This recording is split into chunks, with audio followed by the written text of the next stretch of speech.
Okay, so, I've been thinking a lot lately about this idea of fixing a problem versus like really healing something. Right.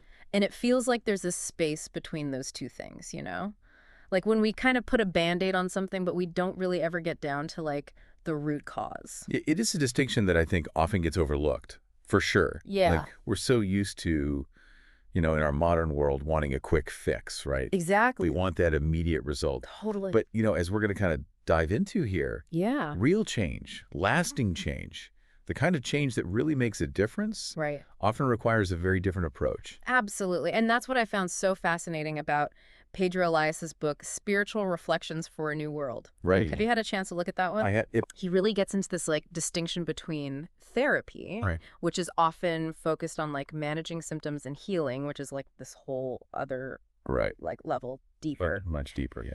And he uses this analogy, and it really stuck with me, Okay. of he compares therapy to cleaning up an oil spill. But the thing is, the hose is still leaking. That's a really good analogy. So it's like you're dealing with the the immediate symptoms. Right. But you haven't actually like fixed the source of the problem. Haven't addressed the root cause. Exactly. Yeah. And so it's like, those headaches that just keep coming back, and you keep taking painkillers, but maybe it's actually stress. Exactly. You're treating the symptom, Yes. but you're not addressing the underlying cause. And that's where he would say like the real healing needs to happen. That's right. Addressing that root cause, not just, masking it or whatever. Absolutely. And, that requires a different way of thinking. Totally. It requires us to look beyond those kind of like Band-Aid solutions. Yes. And really be willing to kind of go deep. And this is where I think it gets really interesting, because the way he talks about healing happening is kind of unexpected. Yeah. How so? Well, he suggests that true healers, they don't actually do anything to you. Wow. It's not like this active intervention. That's a really different way of thinking about it. It's not like they have this, bag of tricks and they're going to fix you. Exactly.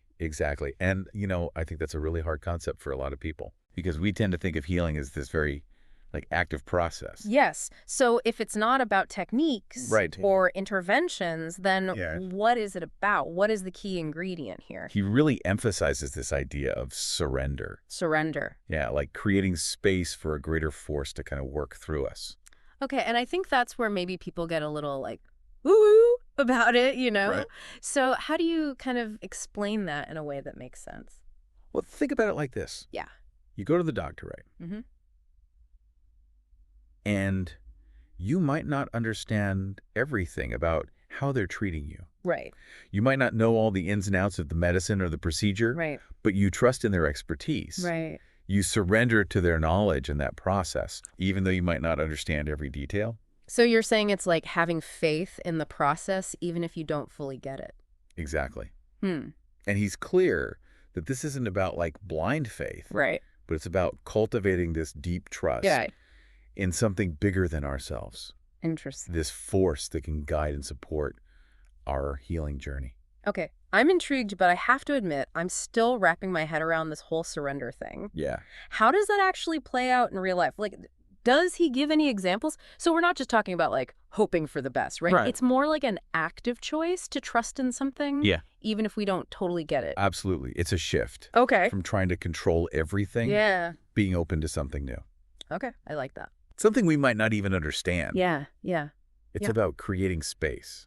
I mean, it's just, I'm still trying to picture what this looks like. Sure. Like in real life, Yeah. Does he give any examples of like this surrender thing in action? He does. He tells this story about a couple who are having a problem with a barking dog. Oh, I've been there. Yeah. That is like the worst. It can be so frustrating. Yeah, you can't think, you can't sleep. Exactly. And what's interesting is that the woman in this story is actually a therapist. Oh, wow. So she's tried like all the techniques right to try and quiet this dog down. Like calming energy and everything. Yeah. She's even tried like sending it calming energy. Oh, I bet the dog loved that. Well, But I mean, that kind of stuff only works for so long. It's a Band-Aid. Right. Like, I'm guessing the dog just went back to barking. That's exactly what happened. Yeah. She could maybe get it to stop temporarily. Right. But it wasn't a long-term solution. Because the root cause was still there. Exactly. So, like, how does healing fit into this whole thing? Like, did she ever figure out how to get to the bottom of it? Well, that's where her partner comes in. Okay. And he's not a therapist. Interesting. But he sees how much this is bothering her. Oh. So he decides he wants to help. Okay, but he doesn't know any, like, special techniques either, right? Yeah. He has no idea what he's doing. So what did he do? He surrendered. He just surrendered. He basically said, look, I don't have the answer, Okay. but I trust that there's something bigger than me that does. Wow. And he described it as like silencing his mind, letting go of the need to do anything. Okay. And just being present. With this, like, mystery barking dog problem. Yeah. He just surrendered it. And what happened? The dog stopped barking. No way. I know, it sounds crazy. That's amazing. But how? That's the point Elias is making. Okay. It's not about figuring out the how. Okay. It's about the internal shift. So it was because the guy, like, surrendered his need to control it. Exactly. He went from this place of, like, forcing a solution Right. to a place of allowing. Wow, that's powerful. And that's often where the magic happens. Yeah, like when we get out of our own way. Exactly. It's just so counterintuitive, you know? It is. Like, we're so used to thinking we have to, like... We want to control everything. Yeah. Figure it all out. But sometimes the most powerful thing we can do is let go. Wow. This is making me think about all the times I'm, like, Yeah. clinging to control instead of just surrendering. It really makes you think, where in my own life am I maybe trying too hard to control things? Yeah. You know, instead of just letting go a little. It's a practice for sure. It is. It is. And it's funny because it's almost like the opposite of what we're usually taught. Right. We're taught to strive, to achieve. Yeah, like figure it out, make a plan. Exactly. But sometimes the real growth comes from letting go of the oars. I like that, letting go of the oars. Trusting that even though we don't know where we're going, right, there's a current that'll carry us. It's just, how do we actually do that? Yeah. You know? Like, how do we cultivate that trust, that willingness to surrender? Because it's not easy. It's definitely not always easy. And it's not like there's this one-size-fits-all answer. Right. But one thing Elias talks about is the importance of just being present. Being present? Yeah, like with that barking dog. Okay. Can we just sit with the problem without immediately jumping into problem-solving mode? So, like, acknowledging it's there. Yes. Acknowledging it, feeling it, but not letting it, like, take over. Not getting swept away by that need to fix it. Because sometimes that's when that deeper trust can emerge. So it's like we create that space for something else to come in. Exactly. Something beyond our limited understanding. It's really amazing when you think about it. Like, it is how much our minds just automatically go to that, like, problem-solving mode. Always trying to figure it out. Yeah. And maybe sometimes the answer is to just, like...